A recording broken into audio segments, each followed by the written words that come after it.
Marjorie Taylor Greene's husband files for divorce.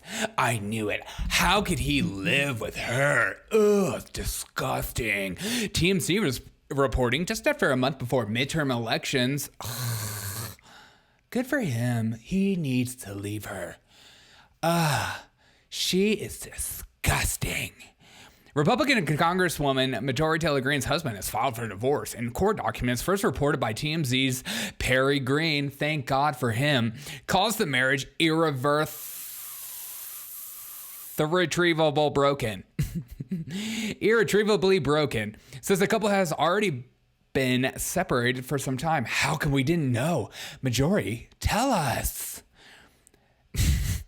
They tied the knot in college and after splitting after 27 years of marriage and raising 3 kids, which is really sad, actually, unless you're a far leftist and you want the world to burn. This is the best day of your freaking life. Oh my God, Marjorie Taylor Greene, another one bites the dust in your face. God. Marjorie Taylor Greene is best known for peddling election denialism. Oh my God, this article, it just gets better. No wonder he wanted to leave her. Makes sense now. And far-right conspiracy theories. Just like the baseless notion that COVID was developed in a lab with funds from Dr. Anthony Fauci. Completely baseless.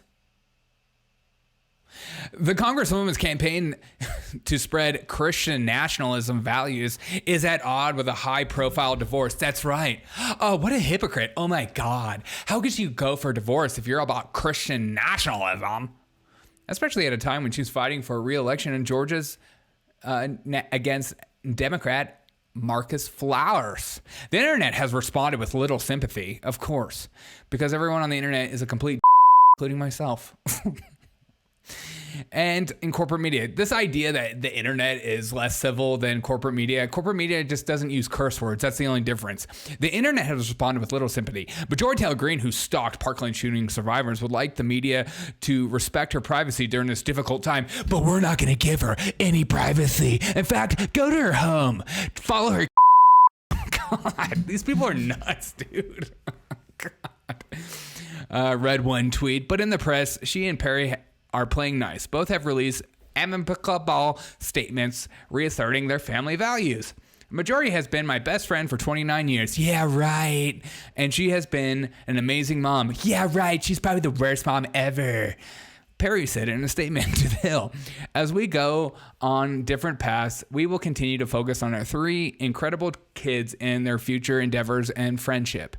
For her part, Marjorie Taylor Greene emphasized that marriage is a wonderful thing, and I am a firm believer in it. In a statement, she added that our society is formed by a husband and wife creating a family to nurture and protect. Together, Perry and I formed our family and raised 3 great kids. He gave me the best job title you can ever earn, Mom. Perry wants their assets to be split equitably. Equally, according to the court filing and request. I don't care anymore. It's just... You know, I'm looking on the internet right now. I'm not even going to loud these people out because they don't deserve it. It's funny that, like, when somebody's world is burning, how many people pile on top of it and they're just like, in your face, you piece of crap. You deserve everything you're getting.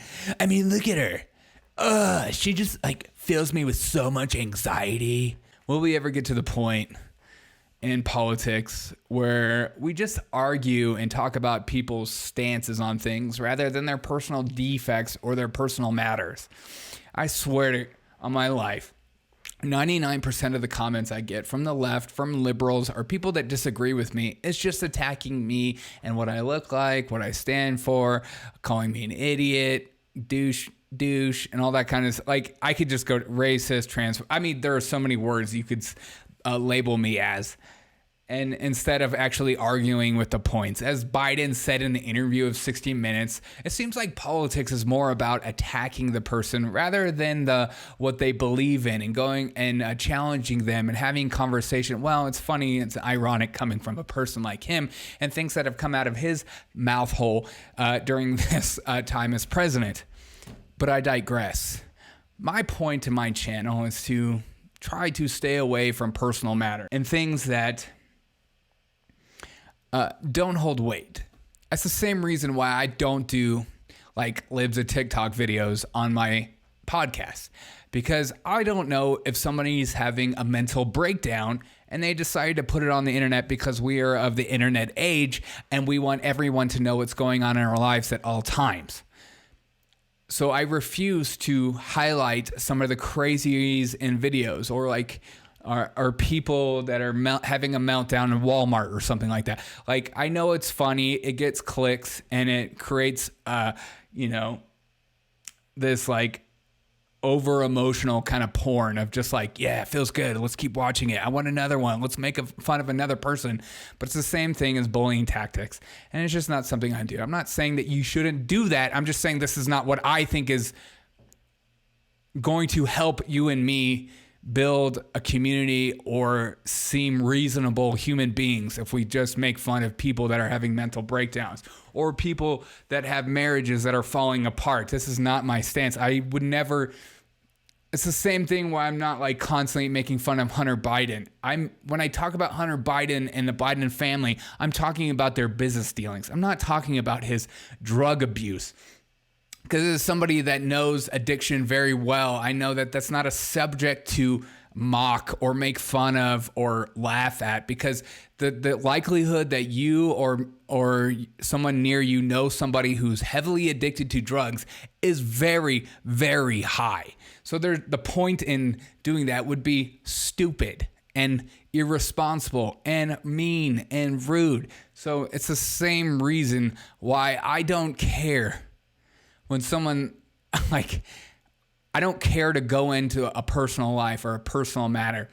I will mock, I will laugh at when they lie to our faces, or when our corporate media just will completely lie to you about a story or just gaslight you entirely. That's when I try to laugh the most. That's when I try to, because when you're being lied to, you can either go crazy or just try to find common ground, or which is nearly impossible with a liar, or you just mock it, because that's like the only thing you can do. When a narcissist is telling you they're right all the time, you are not going to convince them otherwise. So, Marjorie Taylor Greene files for divorce. She's on the market, boys. It's sad. It's sad, and you don't want that for anyone, especially somebody who professes to hold marriage at a high value. That doesn't seem willy-nilly about marriage. I mean, being married that long and then breaking it off. And I am definitely sure that her politics and things that were written about her, and probably just the anxiety and overall attention it takes for just being in politics these days, especially being an outspoken voice and being not following the crowd like the Mitch McConnells or Lindsey Grahams and stuff like that. These people, they don't get the same attacks as someone like a Marjorie Taylor Greene or AOC, or like, people that are like trying to be revolutionary or trying to bring about different ideas. So I don't know. It's just, we're in a crazy world and a crazy time, and everyone's obsessed with the other person's downfall more than trying to encourage one another and pick each other back up in a time. And you might say, okay, Derek, you're only doing this because she is a Republican. And like I say on this channel a million times, I'm not a Republican. Like I have ideas and values I hold to, and I will call out whoever. I don't have pillars in my politics. I'm not like one of those people that you bring up Trump to me. I'm not going to start having a triggering moment. Oh my God, you can't say anything negative about my dad. It's not like that.